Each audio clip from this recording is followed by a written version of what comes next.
Alex. ഇത് ഞങ്ങളുടെ വാവ റെയിലിൻ Mariyam Alex. ഇന്ന് ഈ അൾത്താരയിൽ നിൽക്കാൻ ഉള്ള അനുഗ്രഹം തന്നതിന് അമ്മ മാതാവിനും ഈശോയ്ക്കും 1000 നന്ദി. ഞാൻ ഉടമ്പടി എടുക്കുന്നത് ഓൺലൈൻ ഉടമ്പടിയാണ്. ഞാൻ ആദ്യമായിട്ട് കൃപാസനത്തിൽ വരുന്നത് 2022 എൻ്റെ അമ്മയ്ക്കൊരു കൂട്ടായിട്ടാണ് ഞാൻ വരുന്നത്. അന്ന് ഈ ക്യാമറ ഇരിക്കുന്നതിൻ്റെ ബാക്കിലൊരു തൂണുണ്ട്. അന്ന് ഇവിടെ വന്ന് നിന്ന് എനിക്ക് ട്രാവൽ സിക്നസ് ഉണ്ട്. അപ്പം ഞാൻ അതിന് ഗുളിക കഴിച്ചിട്ടാണ് വരുന്നത്. അപ്പം ഭയങ്കര ഓർക്കക്ഷീണത്തിലാണ് ഞാൻ വന്നത്. അമ്മ ഉടമ്പടി എടുക്കാൻ പോകുന്ന സമയത്തൊക്കെ ഞാൻ ഇവിടെ വന്നിരുന്ന് ക്ലാസ്സൊക്കെ കൂടിയ സമയത്താണ് ഞാൻ ഇവിടെ ഇരുന്ന് ഉറങ്ങുമായിരുന്നു സത്യം പറഞ്ഞാൽ. അപ്പം ഉടമ്പടി എടുക്കുന്നതിന് തൊട്ട് മുന്നേ അമ്മ എന്നോട് ചോദിച്ചായിരുന്നു, എടി നീ എടുക്കുന്ന ഉടമ്പടി? ഞാൻ പറഞ്ഞു, അമ്മ എനിക്ക് ഇതിനെപ്പറ്റി യാതൊരു ഐഡിയ ഇല്ല, അമ്മ തന്നെ എടുത്താൽ മതി, വെറുതെ എടുത്തിട്ട് ഉഴപ്പുന്നതിലും നല്ലത് എടുക്കാതിരിക്കുകയല്ല, കാരണം അമ്മ എടുത്താൽ മതി എന്ന് പറഞ്ഞ് ഞാൻ ഈ മൂലക്കിരുന്ന് ഉറങ്ങുമായിരുന്നു. അത് കഴിഞ്ഞിട്ട് പിന്നെ എനിക്കൊരു ഇതുണ്ടായിരുന്നു, ഞാൻ ഉറങ്ങിയ സ്ഥലത്ത് വന്നിരുന്ന് ഉണർന്നിരുന്ന് പ്രാർത്ഥിച്ചിട്ടേ ഞാൻ ഉടമ്പടി എടുക്കുകയുള്ളൂ എന്നൊക്കെ എനിക്കൊരു ആഗ്രഹം ഉണ്ടായിരുന്നു. പക്ഷേ സാഹചര്യം സമ്മതിച്ചില്ല. 2023 ഞങ്ങൾ കാനഡയിലായിരുന്ന സമയത്ത് ഞാൻ ആദ്യമായിട്ട് ഓൺലൈൻ ഉടമ്പടി എടുക്കുന്നത് ജൂൺ മാസത്തിലായിരുന്നു. അതുകൊണ്ട് എടുക്കാനുള്ള സാഹചര്യം എന്തായിരുന്നെന്ന് വെച്ചാൽ, ജൂൺ മാസം 2023 ഞാൻ ആദ്യമായിട്ട് കൺസീവ് ആയത് ഞങ്ങളൊരു കുഞ്ഞിന് പ്രിപ്പയർഡ് ആയിരുന്നോ എന്ന് ചോദിച്ചാൽ ഞങ്ങൾ പ്രാർത്ഥിച്ചൊരുങ്ങി ഇരിക്കുന്ന സമയമൊക്കെ ആയിരുന്നു. പക്ഷേ ഞങ്ങൾക്ക് ആ സമയത്ത് ഒരു കുഞ്ഞ് വരും എന്ന് ഞങ്ങൾ ഒട്ടും പ്രതീക്ഷിക്കാത്ത സമയത്താണ് ഞാൻ ആദ്യമായിട്ട് കൺസീവ് ആയെന്ന് ഞാൻ അറിയുന്നത്. ജസ്റ്റ് ഒരു റാൻഡം ചെക്കിൽ ഞങ്ങളിങ്ങനെ അറിയുമായിരുന്നു, ഓക്കെ ഞാൻ പ്രഗ്നൻ്റ് ആണ് എന്നുള്ള കാര്യം ഞങ്ങളിങ്ങനെ അറിയുമായിരുന്നു. അപ്പോൾ ഞങ്ങൾക്ക് ഒത്തിരി സന്തോഷമായിരുന്നു. കാരണം അതെൻ്റെ ഇച്ചായൻ്റെ ബർത്ത്ഡേയുടെ, ഇച്ചായെന്ന് പറഞ്ഞാൽ ഹസ്ബൻഡിൻ്റെ ബർത്ത്ഡേയുടെ തലേദിവസമായിരുന്നു. ഞങ്ങൾക്ക് ഭയങ്കര സന്തോഷമായിരുന്നു. അതിലും വലിയൊരു ഗിഫ്റ്റൊന്നും ഞങ്ങൾക്ക് കിട്ടാനില്ല എന്നുള്ള രീതിയിൽ ഞങ്ങൾക്ക് ഭയങ്കര സന്തോഷത്തിലൊക്കെ ആയിരുന്നു ഞങ്ങൾ. അങ്ങനെ ഇരുന്ന സമയത്ത് ഞാൻ ഡ്യൂട്ടി ചെയ്തുകൊണ്ടിരുന്ന സമയത്ത് ഒരു ദിവസം എനിക്ക് ഭയങ്കരമായിട്ട് വയറ്റിൽ വേദന വന്നു, ബ്ലീഡിങ് ആയി. ഞാൻ എന്നിട്ട് എൻ്റെ ഹസ്ബൻഡിനെ ഫോൺ വിളിച്ചു. ഞാൻ ഹോസ്പിറ്റലിൽ പോയി. ഇപ്പോൾ കാനഡയിലായത് കാരണം തന്നെ നമുക്ക് എമർജൻസി ഡിപ്പാർട്ട്മെൻറ്റിലേ നമുക്ക് ആക്സസ് കിട്ടത്തുള്ളൂ. നമ്മളവിടെ വർക്ക് ചെയ്യുന്ന കാര്യം, ഞാനൊരു നേഴ്സാണ്, പക്ഷേ അവിടെ വർക്ക് ചെയ്യുന്ന കാര്യമൊന്നും ഒരു ബോധോടല്ല. നമുക്ക് എമർജൻസി ഡിപ്പാർട്ട്മെൻറ്റിലേ നമുക്ക് പോകാൻ പറ്റുള്ളൂ. പോയാലും അതൊരു 5-6 മണിക്കൂർ വെയിറ്റ് ടൈം മിനിമം കഴിഞ്ഞിട്ടേ നമുക്ക് എമർജൻസി ഡിപ്പാർട്ട്മെൻറ്റിൻ്റെ ഉള്ളിൽ നമുക്ക് കയറാൻ തന്നെ പറ്റുള്ളൂ. ആ ഒരു സമയത്തിനുള്ളിൽ തന്നെ എനിക്ക് ഭയങ്കരമായിട്ട് വയറുവേദന കൂടി, ബ്ലീഡിങ് ആയി. അപ്പം ഞാൻ മെറ്റേണിറ്റി നേഴ്സും കൂടെ ആയത് കാരണം എനിക്ക് ഏകദേശം ഒരു ഐഡിയ ഉണ്ടായിരുന്നു. പിന്നെ അവരെൻ്റെ ബ്ലഡ് കളക്ട് ചെയ്തു, അതിൻ്റെ റിപ്പോർട്ടൊക്കെ വന്നപ്പോൾ എനിക്ക് കാര്യം ഏകദേശം മനസ്സിലായി, ഇതൊരു മിസ്കാരേജിലോട്ടാണ് നീങ്ങുന്നതെന്ന് എനിക്ക് മനസ്സിലായി. അപ്പോൾ തൊട്ട് എനിക്ക് ഉള്ളിൽ ഭയങ്കര വിഷമം തുടങ്ങി. എന്നാലും ഡോക്ടർമാരുള്ളിൽ വിളിച്ചു, ഇത് ഒരു എക്ടോപിക് പ്രഗ്നൻസി വല്ലതും ആണോ, ട്യൂബിലാണോ എന്നൊക്കെ അറിയാൻ വേണ്ടിയിട്ട് അവർ പിന്നെയും കുറേ ടെസ്റ്റുകളൊക്കെ ചെയ്തു. അൺഫോർച്ചുനേറ്റ്ലി ഞങ്ങൾക്ക് ആ കുഞ്ഞിനെ നഷ്ടമായി. അത് ഞങ്ങൾക്കൊരു വലിയ സങ്കടമായിരുന്നു. എനിക്ക് പ്രത്യേകിച്ച് അത് ഒട്ടും താങ്ങാൻ പറ്റാത്ത രീതിയിലുള്ളൊരു സങ്കടമായിരുന്നു. പിന്നെ അധികം റെസ്റ്റും കാര്യങ്ങളൊന്നും പറ്റിയില്ലെങ്കിലും പിന്നെ ഡ്യൂട്ടിക്ക് പോകുന്ന സമയത്താണെങ്കിലും ഞാൻ ബാത്റൂമിൽ കയറിയിരുന്ന് കരയുക. എനിക്ക് ഒട്ടും നമുക്ക് അങ്ങ് അക്സെപ്റ്റ് ആയിട്ട് ഞാൻ വന്നില്ലായിരുന്നു ആ ഒരു സമയത്ത്. പക്ഷെ ഒരു മാസം കഴിഞ്ഞ് ഈ മിസ്കാരേജിൻ്റെ ഇത് തന്നെ അതിൻ്റെ ഒരു ഫോളോ അപ്പ് എന്നുള്ള രീതിയിൽ ഞങ്ങളുടെ ഫാമിലി ഡോക്ടർ ഞങ്ങളോട് 1 മാസം കഴിഞ്ഞിട്ടൊരു ചെക്കപ്പിന് ചെല്ലാൻ പറഞ്ഞായിരുന്നു. അപ്പം അതിന് മുന്നേ ഞാനിങ്ങനെ ഒരു ദിവസം എൻ്റെ അമ്മേനെ വിളിച്ചിങ്ങനെ മിസ്കാരേജിൻ്റെ കാര്യങ്ങളൊക്കെ പറഞ്ഞു. അത് കഴിഞ്ഞപ്പോൾ ഒരു ദിവസം എൻ്റെ അമ്മ എന്നെ വിളിച്ച് പറഞ്ഞു, എടി മമ്മിയുടെ ചേച്ചിയുടെ മോള് പുള്ളിക്കാരിയും പ്രഗ്നൻ്റ് ആണ് എന്നൊക്കെ പറഞ്ഞ് എൻ്റെ അടുത്ത് ഇങ്ങനെ വിശേഷം പറഞ്ഞു. അപ്പോൾ ഞാനിങ്ങനെ ചേച്ചിനെ വിളിച്ച് പറഞ്ഞു, ചേച്ചി എനിക്ക് പറ്റിയതുപോലെ ആവരുത്, എനിക്ക് എന്തുകൊണ്ടാണ് പറ്റിയതെന്നും എനിക്കറിയത്തില്ല, ഞാൻ ഡ്യൂട്ടി എടുത്തുകൊണ്ടാണോ എന്ന് എനിക്കറിയത്തില്ല, ചേച്ചി സൂക്ഷിക്കണം, കാര്യമായിട്ട് തന്നെ നോക്കണം, വെയിറ്റ് ഒന്നും എടുക്കരുത് എന്നൊക്കെ ഞാനിങ്ങനെ പറഞ്ഞു. അപ്പം ചേച്ചിക്കത് പേടിയായോ എന്ന് എനിക്കറിയത്തില്ല. പിറ്റേ ദിവസം എൻ്റെ അമ്മ വിളിച്ചിട്ട് എന്നോട് പറഞ്ഞു, നീ എന്തിനാ ചേച്ചിനെ പറഞ്ഞ് പേടിപ്പിച്ചേ, ചേച്ചിക്ക് അപ്പടി പേടിയായെന്നാണ് തോന്നുന്നത്, നീ എന്തിനാ പേടിപ്പിക്കാൻ പോയേ, നിനക്ക് പറ്റിയത് ഇനി ആർക്കും പറ്റരുത്. ഞാൻ പറഞ്ഞു, എനിക്ക് പറ്റിയത് ആർക്കും പറ്റരുതെന്ന് വിചാരിച്ചിട്ട് തന്നെ ഞാൻ പറഞ്ഞത്, ആരെയും പേടിപ്പിക്കാൻ വേണ്ടിയിട്ടോ ഒന്ന് ശ്രദ്ധിക്കാൻ വേണ്ടിയിട്ടാണ് പറഞ്ഞതെന്നൊക്കെ ഞാൻ ഇങ്ങനെ പറഞ്ഞു. പക്ഷെ അമ്മ ഓൾറെഡി മറ്റേത് ഞങ്ങളൊരു 2 months ഓൾറെഡി ആയപ്പോഴായിരുന്നു മിസ്കാരേജ് സംഭവിച്ചത്. അപ്പോൾ ഞാൻ അമ്മ ഇങ്ങനെ പറഞ്ഞു, അല്ലേ നീ എന്തിനാ 2 months എന്നൊക്കെ പറയുമ്പോൾ, അല്ലേ തന്നെ 2 ആഴ്ചയല്ലേ ആയുള്ളൂ എന്നൊക്കെ ഇങ്ങനെ എൻ്റെ അടുത്ത് പറഞ്ഞു. അതെനിക്ക് ഭയങ്കരമായിട്ട് അങ്ങ് വിഷമമായി. ഭയങ്കരമായിട്ട് അമ്മേനെ വിഷമിപ്പിക്കാൻ വേണ്ടി പറഞ്ഞതല്ലെന്ന് എനിക്കറിയാം, പക്ഷേ എനിക്കതങ്ങ് ഭയങ്കരമായിട്ട് വിഷമമായി എന്ന് പറഞ്ഞാൽ ഞാൻ അന്ന് കരയാൻ തുടങ്ങി. ഇച്ചാൻ എൻ്റെ കൂടെ ഇല്ല, ഡ്യൂട്ടിയിലായിരുന്നു. ഞാൻ ഇച്ചാനെ വിളിച്ച് പറഞ്ഞു, അമ്മ എന്നോട് ഇങ്ങനെ പറഞ്ഞു എന്നൊക്കെ പറഞ്ഞ് ഭയങ്കര കരച്ചിലായിരുന്നു ഞാൻ അന്ന്. എൻ്റെ മനസ്സിൽ അന്നേരം ആരോ ഇങ്ങോട്ട് എൻ്റെ മനസ്സിലിരുന്ന് തോന്നിക്കുക, നീ എന്തിനാ കരയുന്നത്? അപ്പം ഞാൻ ഇങ്ങനെ എൻ്റെ അമ്മ എന്നോട് ഇങ്ങനെ പറഞ്ഞല്ലോ എന്നുള്ള രീതിയിലാണ് ഞാൻ ഇരുന്ന് കരയുന്നത്. അപ്പം എൻ്റെ മനസ്സിലാരോ ഇരുന്ന് ഇങ്ങനെ എന്നോട് പറയുന്ന പോലെ എനിക്ക് തോന്നി, നീ എന്തിനാ കരയുന്നത്? നിനക്ക് ഞാൻ തന്നിട്ട് പോയൊരമ്മയില്ലേ അവിടെ, നീ അതിനെ വിളിച്ച് നിനക്ക് അത്രയ്ക്ക് സങ്കടമാണെങ്കിൽ അമ്മയോട് പറഞ്ഞ് കരയായിരുന്നു. അപ്പോൾ എൻ്റെ കയ്യിലൊരു ഫാത്തിമ മാതാവിൻ്റെ ഗ്രോട്ടോ ഉണ്ട്. ഫാത്തിമ മാതാവിൻ്റെ ഗ്രോട്ടോ ഉണ്ടെങ്കിലും ഞാൻ ജപമാല ഒന്നും ചൊല്ലി അങ്ങനെ പ്രാർത്ഥിക്കാത്ത ഒരാളായിരുന്നു. മാതാവിനെ ഇഷ്ടമില്ലാഞ്ഞിട്ടല്ല, പക്ഷെ എനിക്ക് ഭയങ്കര മടിയാണ് ജപമാല ചെല്ലാൻ. ഞാനങ്ങനെ ചെല്ലാറില്ലാത്ത ഒരാളായിരുന്നു. അപ്പം ഞാൻ ആ മാതാവിനെ, എൻ്റെ കയ്യിലുണ്ടായിരുന്ന ഗ്രോട്ടോണ്ട മാതാവിനെ കെട്ടിപ്പിടിച്ചിരുന്ന് ഞാൻ കരഞ്ഞു. കരഞ്ഞെന്ന് പറഞ്ഞാൽ എൻ്റെ കണ്ണിൽ ഓരോ ഞരമ്പിലും ചോര വന്ന രീതിയിൽ ഞാൻ അങ്ങനെ ഇരുന്ന് കരഞ്ഞു. അപ്പോൾ എന്നോട് ഇച്ചായ വിളിച്ച് പറഞ്ഞു, നീ പേടിക്കണ്ട, സങ്കടപ്പെടുകയൊന്നും വേണ്ട, നമുക്ക് സമയമാകുമ്പം മാതാവ് ഈശോയും തരും, നീ പേടിക്കണ്ട എന്നൊക്കെ. അത് കഴിഞ്ഞ് ഞാൻ ഓൺലൈൻ ഉടമ്പടി എടുക്കുന്നത്. ഓൺലൈൻ ഉടമ്പടി എടുത്തു ആ മാസം തന്നെ. ഓൺലൈൻ ഉടമ്പടി എടുത്ത് ഒരു 2-3 ദിവസം കഴിഞ്ഞപ്പോൾ ഞാൻ സ്വപ്നം കാണുകയാണ്. എനിക്ക് പകരം ആരോ ഇത് ഒരു പ്രഗ്നൻസി ടെസ്റ്റ് എനിക്ക് വേണ്ടി ടെസ്റ്റ് ചെയ്തു. അപ്പോൾ ഞാൻ സാമ്പിൾ കൊടുത്ത് തന്നെ ആരോ ടെസ്റ്റ് ചെയ്തിട്ട് എൻ്റെ അടുത്ത് വന്ന് പറയുവാണ്, കൺഗ്രാജുലേഷൻസ്, പ്രഗ്നൻസി പോസിറ്റീവ് ആണ്. പക്ഷെ ഞാനത് കാര്യമാക്കിയില്ലെന്ന് മാത്രമല്ല, ഞാൻ ഇച്ചാനോട് പോലും പറഞ്ഞില്ല ഇങ്ങനെ ഒരു സ്വപ്നം കണ്ടു എന്ന്. കാരണം ഞാൻ വിചാരിച്ചു, എൻ്റെ മനസ്സിൽ ഞാനിതിങ്ങനെ ആലോചിച്ച് കൊണ്ട് നടിക്കുന്ന കാരണം അങ്ങനെ കണ്ട സ്വപ്നമാണെന്നൊക്കെ ഞാൻ വിചാരിച്ചു. പക്ഷേ എന്നാലും ഒരു ദിവസം ഡ്യൂട്ടി കഴിഞ്ഞ് ഞാൻ തിരിച്ച് വന്നപ്പോഴത്തേക്കും, ഒരു സൺഡേ ഞാൻ വൈകിട്ട് ഡ്യൂട്ടി കഴിഞ്ഞ് തിരിച്ചിറങ്ങിയപ്പോഴത്തേക്കും ഞാൻ എൻ്റെ വയറിൽ കൈവച്ചിട്ട് പറഞ്ഞു, ഇച്ചായ ബേബി ഓൺ ദ ബോർഡ് എന്നിങ്ങനെ ചുമ്മാ പറഞ്ഞു. അപ്പം ഇച്ചായനോട് പറഞ്ഞു, എടി സാരമില്ലടി, നീ സങ്കടപ്പെടാതെ, എനിക്കറിയാം, നമുക്ക് കിട്ടും, മാതാവ് തരും എന്നൊക്കെ, ഈശോ തരും എന്നൊക്കെ എൻ്റെ അടുത്ത് ഇങ്ങനെ പറഞ്ഞു. അപ്പോൾ ഞാൻ പിന്നെ കരയില്ല. തിങ്കളാഴ്ച എനിക്ക് അപ്പോയിൻമെൻ്റ് ഉണ്ടായിരുന്നു. ഞാൻ അപ്പോയിൻമെൻറ്റിന് പോയി. അപ്പോൾ എന്നോട് ഡോക്ടർ ചോദിച്ചു, നീ പ്രഗ്നൻസി ടെസ്റ്റ് ചെയ്തായിരുന്നോ എന്ന് ചോദിച്ചാൽ. അവിടെ ഒരു റുട്ടീനാണ്, എന്ത് ചെക്കപ്പിന് നമ്മൾ ഫാമിലി ഡോക്ടറിൻ്റെ അടുത്ത് പോയാലും അവർ നമ്മളെ പ്രഗ്നൻസി ടെസ്റ്റ് ചെയ്യിക്കും. അപ്പം ഞാൻ വിചാരിച്ചു അതിൻ്റെ ആവശ്യമില്ല, കാരണം 1 മാസം പോലും ആകുന്നേ ഉള്ളൂ എൻ്റെ ഫസ്റ്റ് മിസ്കാരേജ് നടന്നിട്ട്. അപ്പം എനിക്ക് അങ്ങനെ ഒരു പ്രഗ്നൻ്റ് ആവുന്നൊരു ചിന്തയെ എൻ്റെ മനസ്സിലില്ല.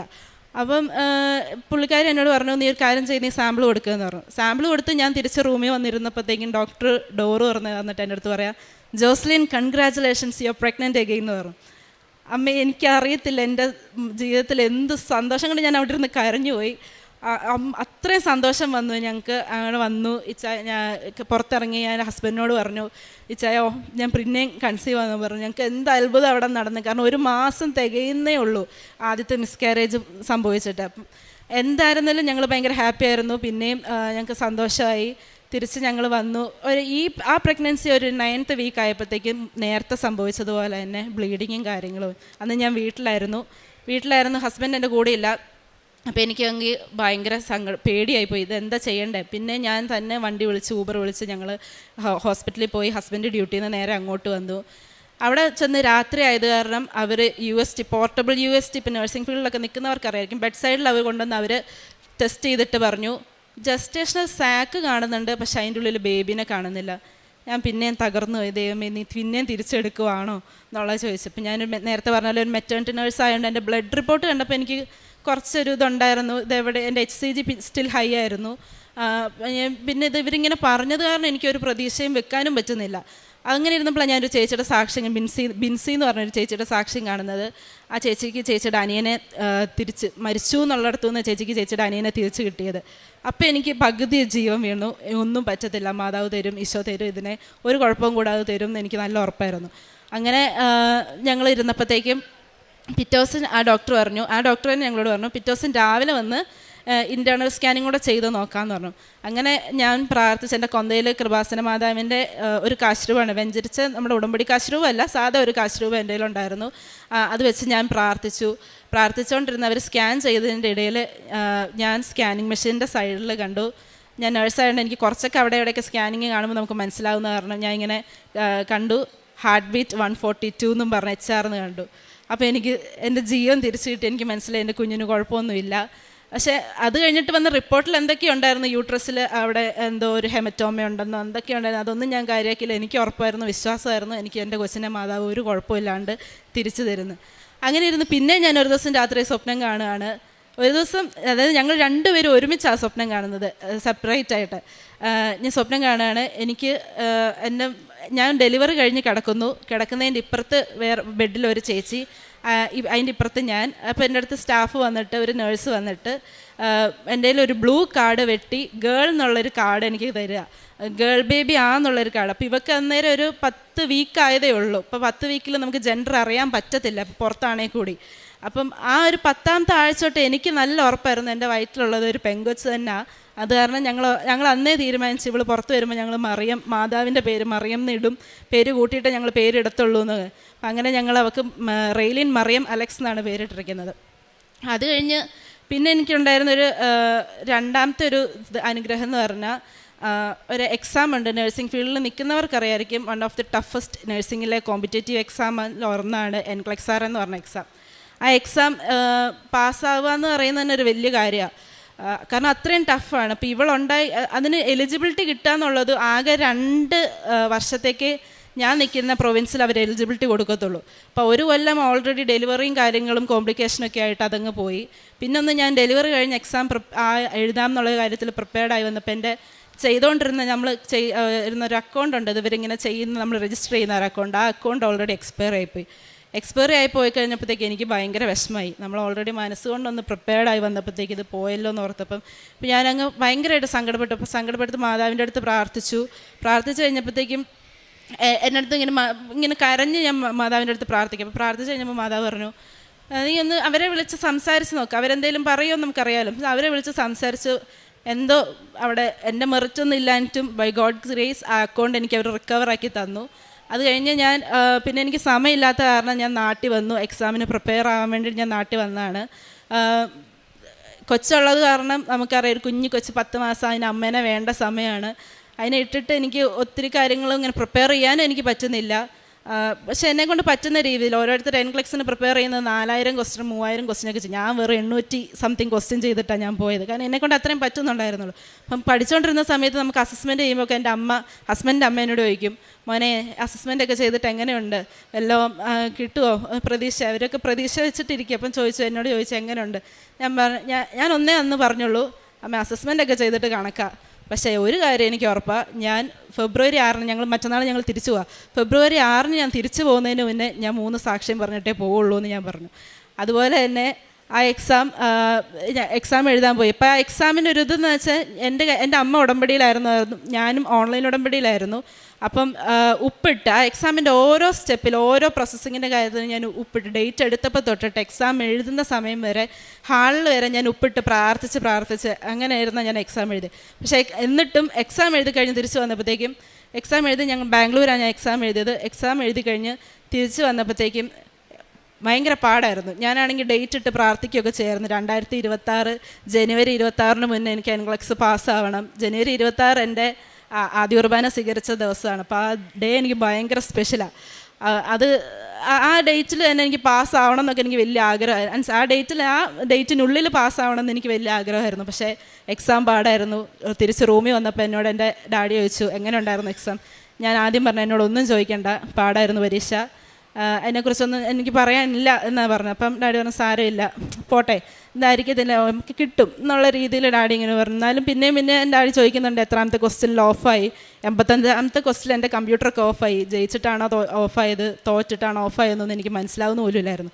അപ്പം അങ്ങനെ ഇരുന്ന് തിരിച്ച് ഞാൻ എയർപോർട്ടിലിരുന്നപ്പം തിരിച്ച് വരാൻ വേണ്ടി എയർപോർട്ടിലിരുന്ന് ഞാനിങ്ങനെ ആലോചിക്കും, ഡേറ്റ് ഇട്ട് പ്രാർത്ഥിച്ചിട്ടൊന്നും കാര്യമില്ല, എൻ്റെ കാര്യത്തിൽ ഇതൊന്നും നടക്കത്തില്ലായിരിക്കും, ചിലപ്പം ഇതിലും വലിയ ആവശ്യങ്ങളും അനുഗ്രഹങ്ങളൊക്കെ വേണ്ട വരും. അപ്പം അങ്ങനെയുള്ള കാര്യങ്ങളൊക്കെ ഡേറ്റ് ഇട്ട് പ്രാർത്ഥിച്ചാലൊക്കെ നടക്കുകയുള്ളായിരിക്കും എന്നൊക്കെ വിചാരിച്ച് പിണങ്ങിയൊന്നുമില്ല, മാതാവിൻ്റെ അടുത്ത് പരിഭവം പറഞ്ഞില്ല. ഞാനിങ്ങനെ ഇരുന്ന് എൻ്റെ പൊട്ടബുദ്ധിയിലിരുന്ന് ആലോചിച്ചതാണ്.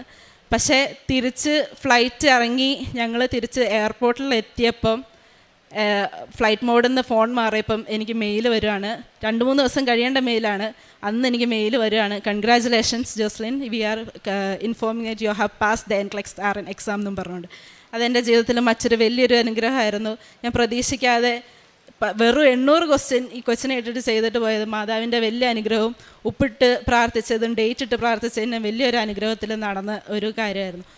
മൂന്നാമത് എനിക്ക് പറയാനുള്ളത്, ഞങ്ങളുടെ വർക്ക് പെർമിറ്റ് ആദ്യം ഉണ്ടായിരുന്ന വർക്ക് പെർമിറ്റ് 2024 എക്സ്പയറി ആയി. അപ്പം അത് എക്സ്പയറി ആയി നമ്മൾ റിന്യൂ ചെയ്യുന്നതിന് മുന്നേ നമ്മുടെ ലൈസൻസും കാര്യങ്ങളൊക്കെ നമ്മൾ പുതുക്കണമായിരുന്നു. പക്ഷേ ഡ്രൈവിംഗ് ലൈസൻസ്, ഇച്ചാൻ്റെ ലൈസൻസ് എനിക്കില്ല, ഇച്ചാൻ്റെ ഡ്രൈവിംഗ് ലൈസൻസ് ഞങ്ങൾ ശ്രദ്ധിച്ചില്ല, അത് പുതുക്കിയില്ല. ഞങ്ങൾ 2024 ആദ്യം വർക്ക് പെർമിറ്റ് എക്സ്പയറി ആയി പോയി കഴിഞ്ഞ് നമ്മളത് വെക്കുന്നതിന് മുന്നേ ഇത് ശ്രദ്ധിക്കുന്നത്. അപ്പോൾ ഈ ഒരു വാലിഡ് ആയിട്ടൊരു വർക്ക് പെർമിറ്റ് ഇല്ലാണ്ട് അവർ ലൈസൻസ് പുതുക്കി തരത്തില്ല ഒരു പ്രൊവിൻസും. അപ്പം ഞങ്ങൾക്കത് വരെങ്കിൽ, കാരണം അവിടെ ഒരു ലൈസൻസ് നമുക്ക് വണ്ടി ഓടിക്കാൻ പറ്റിയില്ലെങ്കിൽ നമുക്ക് 15 മിനിറ്റ് ട്രാവൽ ചെയ്തതിൻ്റെ നമ്മൾ 2 മണിക്കൂർ ബസ്സിന് ട്രാവൽ ചെയ്തിട്ട് വേണ്ടി വരും പോകാൻ. അപ്പോൾ അത് ഇല്ലാത്ത കാര്യം നമുക്ക് ഭയങ്കര ബുദ്ധിമുട്ടാണ്. അപ്പോൾ അങ്ങനെ ഇരുന്നപ്പോഴത്തേക്കും ഞാൻ ചാനോട് പറഞ്ഞു, ഞാൻ ഓൺലൈൻ ഉടമ്പടിയിലാണ്, ഞാൻ പറഞ്ഞു ഒരു ദിവസം ചൊവ്വാഴ്ചയായിരുന്നു, അച്ഛൻ്റെ ഓൺലൈൻ ഉടമ്പടി ധ്യാനം കൂടിക്കൊണ്ടിരിക്കാം. ഞാൻ പറഞ്ഞു ഞാൻ കൂടിക്കൊണ്ടിരിക്കാം, ആ സമയത്ത് അച്ഛൻ പോയി അപ്ലൈ ചെയ്തിട്ട് വാ, കിട്ടിയാൽ കിട്ടട്ടെ, മാധവ് നമുക്ക് തരും എന്നുള്ള രീതിയിൽ തന്നെ ഞാൻ പറഞ്ഞു. അപ്പം ആ സമയത്ത് പോയി ഞാൻ മുട്ടുകുത്തി നിന്ന് ഉടമ്പടി ധ്യാനം മുഴുവൻ കൂടി ആ ഒരു 2 മണിക്കൂർ. അത് കൂടിക്കഴിഞ്ഞ് ധ്യാനം തീരുന്നതിന് മുന്നേ തന്നെ ഇച്ചായനെ വിളിച്ചു പറഞ്ഞു, എന്നെ കുട്ടാന്നാണ് ഇച്ചാൻ വിളിക്കുന്നത്, നമുക്ക് കിട്ടി, ലൈസൻസ് കിട്ടി. അതിന് 2 കൊല്ലത്തേക്ക് അവർ നീട്ടിക്കൊടുത്തു, ഒരു വാലിഡ് ആയിട്ടുള്ള ഒരു വർക്ക് പെർമിറ്റ് ഇല്ലാഞ്ഞിട്ടും കൂടെ. പിന്നെ ഒരു അനുഗ്രഹം കിട്ടിയെന്ന് പറയുകയാണെങ്കിൽ, ഞാൻ ലീവിന് നാട്ടിൽ വന്നപ്പോൾ തൊട്ട് എൻ്റെ വീട്ടിലെ ഗ്യാസ് മണക്കുന്നുണ്ട്, ഗ്യാസ് നന്നായിട്ട് മണക്കുന്നുണ്ട്. അപ്പം ഞാൻ അമ്മയോട് പറയുന്നുണ്ട്, അമ്മേ ഗ്യാസ് മണക്കുന്നുണ്ട്, കുറച്ച് നാളായിട്ട് ഞാൻ 2-3 ദിവസമായിട്ട് പറഞ്ഞു. അപ്പോൾ എന്നോട് പറയാം, നിൻ്റെ മൂക്കിൻ്റെ ആയിരിക്കും എന്നാണ് പറഞ്ഞത്, എൻ്റെ മൂക്കിൻ്റെ ആയിരിക്കും, പിന്നെ അല്ലെങ്കിൽ നീ അവിടുന്ന് വലിയ മണമൊന്നും ഇല്ലാണ്ട് ഇവിടെ വരുന്നതുകൊണ്ടാണ് നിനക്ക് മണം കാര്യങ്ങളൊക്കെ, എന്നെ ഇവരിങ്ങനെ കളിയാക്കുമായിരുന്നു. പക്ഷെ നമ്മുടെ ഇടവകയിലൂടെ ഇങ്ങനെ ഞങ്ങളുടെ ഫാത്തിമാതാവിൻ്റെ ഇടവകയായിരുന്നു. അപ്പം ഇടവകയിലൂടെ ഇങ്ങനെ മാതാവിൻ്റെ രൂപം ഓരോ വീടുകളിൽ കൂടെ പോകുന്ന ഒരു ഇതുണ്ടായിരുന്നു ഞങ്ങളുടെ അവിടെ. അപ്പം അങ്ങനെ ഞങ്ങളുടെ വീട്ടിലായിരുന്നു മാതാവ് ഇരിക്കുന്നത്. ഒരു ദിവസം ഹാളിൽ ഫ്രണ്ടിലിരുന്ന മാതാവിനെ ഞാൻ കൊണ്ടുപോയി സൈഡിലോട്ട് വെച്ച്, മാതാവ് നേരെ ഫേസ് ചെയ്തിരിക്കുന്ന അടുക്കളയിലോട്ടാണ്. അത് കാരണമൊക്കെ ആണോ എന്നറിയത്തില്ല, ആ ഗ്യാസ് മണക്കുന്നത് കുറേ നാളങ്ങനെ നിന്നു, ഒരു 3-4 മാസം അങ്ങനെ നിന്നു. ഒരു ദിവസം ഗ്യാസിൻ്റെ സ്റ്റൗ അങ്ങ് കേടായിപ്പോയപ്പോൾ ഞാൻ പറഞ്ഞു, എന്താണേലും നമുക്കത് മാറ്റാൻ വേണ്ടി ഞങ്ങൾ പുതിയത് മേടിച്ചതെല്ലാം കഴിഞ്ഞ് മാറ്റി കൊണ്ടുവന്നപ്പോഴത്തേക്ക് അതിൻ്റെ ട്യൂബ് ഉള്ളിൽ ഒടിഞ്ഞ്, ഒരു സ്ലാബിൻ്റെ ഉള്ളിൽ കൂടെ പോയിക്കൊണ്ടിരുമ്പോൾ ട്യൂബ് ഉള്ളിൽ ഒടിഞ്ഞിരിക്കുക. അപ്പോൾ ഞങ്ങൾ സിലിണ്ടറിൽ നിന്ന് ഓഫ് ചെയ്യുന്ന സമയം അല്ലാണ്ട് ബാക്കി സമയമൊക്കെ ഗ്യാസ് ലീക്കായിട്ടിരിക്കുക. ഈ സ്റ്റൗ കേടായ സമയത്ത് ഇത് കത്തിക്കാനുള്ള തന്ത്രപ്പാടില്ല, അമ്മ ലൈറ്ററൊക്കെ എടുത്തിട്ട് കത്തിച്ചിട്ടുണ്ട്. ഇത് തീ പിടിച്ചില്ലെന്ന് നമ്മൾ അറിയാതെ നമ്മളെ സംരക്ഷിക്കുന്ന മാതാവിൻ്റെ ഈശോയുടെയും കരമാണ് നമ്മൾ അന്നേരം ഞങ്ങൾ മനസ്സിലാക്കിയത്. കാരണം ഞങ്ങൾ അറിയാണ്ടിരുന്നൊരു സംഭവമാണ്, ആ ട്യൂബ് ഒടിഞ്ഞിരുന്ന് അതിൻ്റെ ഉള്ളിൽ കൂടെ ഗ്യാസ് ലീക്കായിക്കൊണ്ടിരിക്കുക. അത് 4 മാസമായി അല്ല അത് പോകാൻ തുടങ്ങിയിട്ടെന്നുള്ളതാണ് അതിൻ്റെ ഏറ്റവും വലിയൊരു കാര്യം. അങ്ങനെ അതിരുന്ന് അപ്പം നോക്കിയപ്പോഴാണ് മാതാവ് കറക്റ്റ്, ഞങ്ങളുടെ വീട്ടിലിരിക്കുന്ന മാതാവും കറക്റ്റ് അടുക്കള ആ ഭാഗത്തോട്ടാണ് നോക്കിക്കൊണ്ട്. അപ്പം ഞാൻ അമ്മയോട് പറഞ്ഞു, കണ്ടേ നമ്മൾ അറിയാണ്ട് ഇരിക്കുന്ന ഓരോ കാര്യത്തിലും നമ്മളെ സംരക്ഷിക്കുന്ന ഈശോയും മാതാവും ഉള്ളപ്പോൾ നമ്മൾ വേറെ എന്തിനാ പേടിക്കേണ്ട കാര്യം എന്നിങ്ങനെ പറഞ്ഞു. അങ്ങനെ ഒരു വലിയൊരു അപകടത്തിൽ നിന്ന് ഞങ്ങളെ മാതാവും ഈശോയും ഞങ്ങളെ സംരക്ഷിച്ചു. അത് ഞങ്ങൾ പോലും ചോദിക്കാത്തൊരു കാര്യം, ഞങ്ങൾ ഉടമ്പടിയിലോ ഒന്നിലും വെക്കാത്തൊരു കാര്യം, നമ്മൾ അറിയുന്നില്ല വീട്ടിൽ ഗ്യാസ് ലീക്കാവും എന്നുള്ള കാര്യമൊന്നും നമ്മൾ പ്രതീക്ഷിക്കാത്തൊരു കാര്യം. വേറൊരു കാര്യം, നമ്മളിപ്പം അച്ഛൻ ധ്യാനത്തിൻ്റെ ഇടയിലൊക്കെ എപ്പോഴും പറയും, സമയത്തിൻ്റെ മേൽ അധികാരമുള്ളതാ മാതാവിന്, അത് കാരണം സമയ ചുരുക്കത്തിന് മാതാവിനെ വിളിച്ച് നമ്മൾ പ്രാർത്ഥിക്കണം എന്നൊക്കെ പറയും. ശരിയാണ്, കാനായിലെ കല്യാണ പേരിൽ ഈശോയുടെ സമയമാവാനിട്ട് പോലും മാതാവ് അപേക്ഷിച്ചതിൻ്റെ പേരിൽ ഈശോ അന്നേരം അത്ഭുതം പ്രവർത്തിച്ചത്.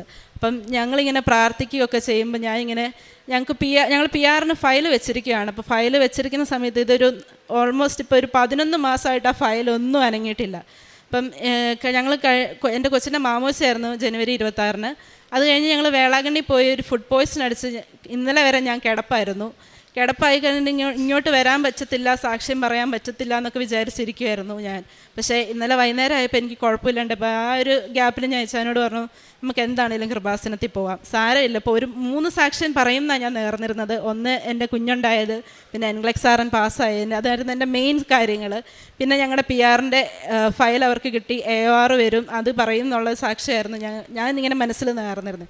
അപ്പം ഞാൻ വിചാരിച്ചു സാരമില്ല, ജനുവരി 30 ഞങ്ങൾ വർക്ക് പെർമിറ്റ് ഒന്നുകൂടെ എക്സ്റ്റൻഷന് കൊടുത്തായിരുന്നു, ഈ കഴിഞ്ഞ ജനുവരി 30-ന്. അപ്പം അത് പറയാം എന്നൊക്കെ വിചാരിച്ച് എന്താണേലും മാതാവ് തരും, ഇച്ചിരി സമയം വൈകിയാലും തരും എന്നുള്ള രീതിയിൽ ഞങ്ങളിങ്ങനെ ഇരുന്നു.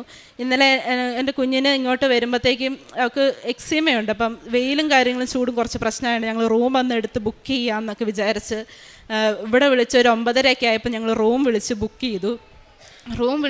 ചെയ്ത് എല്ലാം കഴിഞ്ഞ് ഇങ്ങോട്ട് വരാൻ വേണ്ടി ഫുഡ് കഴിച്ച് നേരത്തെ കിടക്കാം, നേരത്തെ വെളുപ്പിനൊന്നും പോരാന്നൊക്കെ കരുതിയതിൻ്റെ സമയം 10 മണിയായപ്പോൾ ഞങ്ങൾ പ്രോസസ്സ് ചെയ്ത ചേട്ടൻ ഞങ്ങളെ വിളിച്ച് പറയാണ്, നിങ്ങളുടെ AOR വന്നു. AOR മാത്രമല്ല ബയോമെട്രിക്സ്. ഞാൻ അമ്മയോട് പറഞ്ഞ പോലെ തന്നെ ഞാൻ 3 സാക്ഷ്യം പറയുമെന്ന് പറഞ്ഞു. ഇന്ന് ഞാൻ വന്ന് ഇവിടെ തീർത്ഥാടന ഉടമ്പടി എടുത്തപ്പോൾ എനിക്ക് പിടിക്കാൻ കിട്ടിയതും മാതാവിനെ. അങ്ങനെ ഒരു അനുഗ്രഹത്തിൻ്റെ പെരുമഴ തന്നെ ജപമാല പോലും ചെല്ലാത്ത എനിക്ക് മാതാവ് തന്നിട്ടുണ്ടെങ്കിൽ നിങ്ങൾക്ക് അതിലും കൂടുതൽ കിട്ടും, അതെൻ്റെ വിശ്വാസമാണ്. പിന്നെ ഞാൻ ആദ്യം ഉടമ്പടി എടുത്തത് തന്നെ ആ സങ്കടപ്പെട്ടിരുന്ന സമയത്ത് ജപമാല ചെല്ലാം എന്നുള്ളൊരു, എൻ്റെ അമ്മ ജപമാല ചൊല്ലിയിട്ടാണ് ലാസ്റ്റ് സന്ധ്യാപ്രാർത്ഥനയ്ക്കുള്ളിൽ അതിൻ്റെ ലാസ്റ്റത്തെ സായന പ്രാർത്ഥന ഉടമ്പടിയുടെ ചെല്ലുന്ന ഞാൻ കണ്ടിട്ടുള്ളൂ. അപ്പോൾ എൻ്റെ വിചാരം ഉടമ്പടി എടുത്താൽ ജപമാല നിർബന്ധമായിട്ടും ചെല്ലണം എന്നായിരുന്നു. അപ്പോൾ അങ്ങനെയാണ് ഞാൻ ഉടമ്പടി എടുത്തത് തന്നെ, ജപമാല ചൊല്ലാൻ വേണ്ടിയിട്ട്. അപ്പം പിന്നെ എനിക്ക് ജപമാലയായിട്ട് എൻ്റെ ഇടവകയിലുള്ള ഞാൻ ഫാത്തിമ മാതാവിൻ്റെ ഇടവകയാണ്. ഫാത്തിമ മാതാവ് മെയ് 13 പ്രത്യക്ഷപ്പെട്ട അന്ന് മെയ് 13 എൻ്റെ ബർത്ത്ഡേ.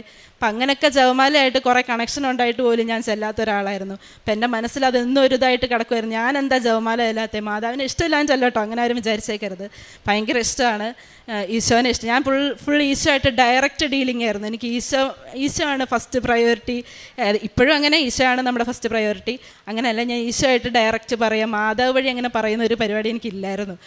പക്ഷെ എന്നാലും അത് മാതാവ് വഴി പറഞ്ഞാൽ നമുക്ക് കുറച്ചുകൂടെ എളുപ്പത്തിൽ അമ്മ പറഞ്ഞാൽ മകന് കേൾക്കാതിരിക്കാൻ പറ്റത്തില്ല എന്നുള്ളൊരു സംഭവം പിന്നെ എനിക്ക് മനസ്സിലായി. അത് കാരണം ഞാനിപ്പം ജപമാല ചെല്ലുന്നുണ്ട്, നന്നായിട്ട് പ്രാർത്ഥിക്കുന്നുണ്ട്. ഈ ഉടമ്പടി ജീവിതത്തിലൂടെ തന്നെ എനിക്ക് കുറേ ആത്മീയ കാര്യങ്ങൾ നടന്ന ഒരു വലിയ കാര്യമാണ് ജപമാല. അതുപോലെ തന്നെ ഇത് വെച്ച് ഞാൻ ഉടമ്പടിയിലായിരുന്നപ്പോൾ പ്രാർത്ഥിച്ച ഒരു കാര്യം പോലും കുറച്ചൊക്കെ വൈകിയിട്ടുണ്ടെങ്കിലും വൈകിയതിൽ എനിക്ക് ഒരു പരാതി ഇല്ലാത്ത ഒരാളാണ്. എനിക്ക് ഞാൻ പ്രാർത്ഥിക്കുന്ന കാര്യം അപ്പം തന്നെ സാധിച്ചു കിട്ടണം അങ്ങനെയുള്ളൊരു വ്യക്തിയല്ല ഞാൻ. എൻ്റെ കാര്യം അവർ പരിഗണിക്കുന്നുണ്ട് എന്ന് എനിക്ക് എവിടെയെങ്കിലും ഒരു തെളിവ് അത്രയും കിട്ടിയാൽ മതി. ഇത് നടന്നാലും നടന്നില്ലെങ്കിലും ഈശോയും മാതാവ് എന്നെ കാണുന്നുണ്ട് എന്നുള്ളൊരു പരിഗണന കിട്ടുന്ന അത്രയുള്ളൊരാഗ്രഹമുള്ളൂ എനിക്ക്. അപ്പോൾ ഇത് ഇന്നത് നടക്കണം എന്നുള്ള അങ്ങനെയൊന്നുമില്ല. പക്ഷെ പ്രാർത്ഥിക്കുമ്പോൾ ഞാൻ ആഗ്രഹങ്ങളൊക്കെ വെക്കാറുണ്ടായിരുന്നു. അപ്പോൾ എനിക്ക് നിങ്ങളോട് പറയാനുള്ളത്, സ്വർഗം തുറന്ന് സ്വന്തം മോനെ തന്നൊരപ്പൻ, സ്വന്തം മോൻ കൺമുന്നിൽ കിടന്ന് ചാട്ടയടി ഏറ്റിട്ടും ഒരു പരാതിയും കൂടാതെ മകനെ തന്ന ഒരു അമ്മയുണ്ട്. നമ്മുടെ മക്കളുടെ ആവശ്യങ്ങൾക്കും നമ്മുടെ സംരക്ഷണത്തിനൊക്കെ മാധ്യസ്ഥം വഹിക്കുന്ന ഒരമ്മ. നമ്മുടെ പാപത്തിന് വേണ്ടി ക്രൂശിൽ ഒരു തെറ്റും ചെയ്യാണ്ട് മരിച്ചവരുമായി. നമുക്കിത് കൂടുതൽ എന്താ വേണ്ടത്? ഈശോ നമ്മുടെ കൂടെയുണ്ട്, മാതാവ് നമ്മുടെ കൂടെയുണ്ട്. പിന്നെ എനിക്ക് കാരുണ്യപ്രവൃത്തി ഞാൻ ചെയ്തതെന്ന് വെച്ചാൽ കാനഡയിൽ, ഞാൻ കാനഡയിലായിരുന്ന കാരണം ഈ ഫുഡ് കൊണ്ടുപോയി കൊടുക്കൽ അങ്ങനെയൊക്കെ കുറച്ച് റിസ്ക് ഉള്ള പരിപാടിയാണ്. നമുക്കറിയത്തില്ല ആൾക്കാർക്ക് എന്തൊക്കെ ഫുഡ് അലർജിയും കാര്യങ്ങളൊക്കെ. ഇപ്പം ഒരു മെഡിക്കൽ ഫീൽഡിൽ നിൽക്കുന്ന ഒരാൾ കൊടുക്കുമ്പോൾ അതിന് കുറച്ചുകൂടെ കോൺസിക്വൻസ് കൂടുതലാണ്. അപ്പോൾ അത് കാരണം ഞാൻ ചെയ്തുകൊണ്ടിരുന്ന ഒരു കാരുണ്യപ്രവൃത്തി ആ സമയത്ത് എന്താണെന്ന് വെച്ചാൽ, പിന്നെ പൈസ കൊടുക്കാനും നമുക്ക് പറ്റത്തില്ല. കാനഡയിലൊക്കെ ഡ്രഗ് ലീഗലായത് കാരണം അവരത് മിസ്യൂസ് ചെയ്യാനും ചാൻസ് ഉണ്ട്. അപ്പം ഞാൻ ചെയ്തൊരു പരിപാടി എന്താണെന്ന് വെച്ചാൽ, എൻ്റെ മുന്നിൽ ഒന്ന് സങ്കടത്തോടെ ഇരിക്കുന്നവരെ കാണുമ്പോൾ ഞാൻ അവർക്ക് വേണ്ടി ഒരു സ്വർഗ്ഗസ്നായുധാവ്യം തന്മ പറഞ്ഞറിയുമ്പോൾ ചെല്ലായിരുന്നു. പിന്നെ അത് കഴിഞ്ഞപ്പോൾ തൊട്ട് നമുക്ക് സോഷ്യൽ മീഡിയാസ് യൂസ് ചെയ്യുന്നവരായിരിക്കും മിക്കവരും. അതിലൊത്തിരി പേര് സഹായം അഭ്യർത്ഥിച്ച് ഓരോ കുഞ്ഞുങ്ങളുടെ ട്രീറ്റ്മെൻറ്റിനും അങ്ങനെയൊക്കെ ഉള്ളത്. അപ്പോൾ അവർക്കൊക്കെ ഞാൻ അങ്ങ് ചെയ്യുമായിരുന്നു. പിന്നെ പ്രേക്ഷിതവേല എന്ന് പറയുമ്പോഴത്തേക്കും നമ്മുടെ കൃപാസനത്തിലെ പത്രം ഓൺലൈനായിട്ട് ഷെയർ ചെയ്യും. ഇവിടുത്തെ അച്ഛൻ്റെ ധ്യാനങ്ങളും ടോക്കുകളും അങ്ങനെ ഞാൻ ഷെയർ ചെയ്യുമായിരുന്നു മീഡിയ വഴി. പിന്നെ ഇങ്ങനെ അറിയാത്തവർക്കും അറിഞ്ഞവർക്കും എനിക്ക് കിട്ടുന്ന സാക്ഷിയൊക്കെ ഞാൻ പിടിച്ചിരുത്തി പറയുമായിരുന്നു. പ്രത്യേകിച്ച് എൻ്റെ വീട്ടുകാരുടെ അടുത്ത്, വീട്ടിൽ കുറച്ച് വിശ്വാസമായിട്ട് പുറകോട്ട് നിൽക്കുന്നവരുടെ അടുത്ത് ഞാൻ പിടിച്ചിരുത്തി എനിക്ക് കിട്ടിയ സാക്ഷ്യം പറഞ്ഞാൽ അവരെ കൊണ്ട് ഉടമ്പടി എടുപ്പിക്കാനൊക്കെ നോക്കുമായിരുന്നു. അങ്ങനെയാണ് എൻ്റെ പ്രേക്ഷിത ജീവിതം നടന്നത്. ഇന്നിപ്പം എന്നെ കേട്ടുകൊണ്ടിരിക്കുന്ന എല്ലാവർക്കും ഈശോയുടെയും മാതാവിൻ്റെയും ഒരുപാട് അനുഗ്രഹങ്ങൾ, നിങ്ങളുടെ ആവശ്യങ്ങളും ആഗ്രഹങ്ങളും ഒക്കെ നടക്കട്ടെ. നടന്നില്ലെങ്കിൽ ആരും വിഷമിക്കരുത്. അത് നിങ്ങൾ കാണാതെ പോയ എന്തോ ഒരു കാര്യത്തിലുള്ള സംരക്ഷണമായിട്ട് മാത്രം കരുതുക. അത്രയേ ഉള്ളൂ. നന്ദി. മക്കബായർക്ക് എഴുതിയ 2-ാം പുസ്തകം 3-ാം അധ്യായം 30-ാം തിരുവചനം. അല്പസമയം മുൻപ് വരെ പരിഭ്രമവും അസ്വസ്ഥതയും മുറ്റിനിന്ന ദേവാലയത്തിൽ സർവശക്തനായ കർത്താവ് പ്രത്യക്ഷീഭവിച്ചതിനാൽ ആഹ്ലാദം തലതല്ലി. ജോസ്ലിൻ അലക്സ് എന്ന ഈ മകൾ തൻ്റെ ബേബിയുമായി വന്ന് ജീവിത പങ്കാളിയോടും കുഞ്ഞിനോടും ഒപ്പം വന്ന് വളരെ ആഹ്ലാദം തിരതല്ലുന്ന ഒരു അനുഭവത്തോടു കൂടിയാണ് ഈ സാക്ഷ്യം ഇവിടെ പങ്കുവയ്ക്കുന്നത്. ഈ മകൾ ഓൺലൈൻ ഉടമ്പടിയെടുത്ത് ഇന്നാണ് അവർ ഇവിടുത്തെ തീർത്ഥാടക ഉടമ്പടിയെടുത്ത് സാക്ഷ്യം പറയാനായി ഇവിടേക്ക് കയറി വന്നത്. എത്ര തന്നെ അസ്വസ്ഥതകളിലൂടെ കടന്നുപോയാലും എനിക്ക് ഈശോയോടുള്ള നന്ദി ഇവിടെ രേഖപ്പെടുത്തണമെന്നുള്ള ഒരു അതിയായ ആഗ്രഹം മനസ്സിലുണ്ടായിരുന്നതുകൊണ്ട് പരിശുദ്ധ അമ്മ തന്നെ ആ ആഗ്രഹത്തെ നിറവേറ്റി കൊടുക്കുന്ന, ഈശോയ്ക്ക് സാക്ഷി നൽകുന്ന ഒരു വലിയ ജീവിതാനുഭവമാണ് മകളിവിടെ പങ്കുവച്ചത്.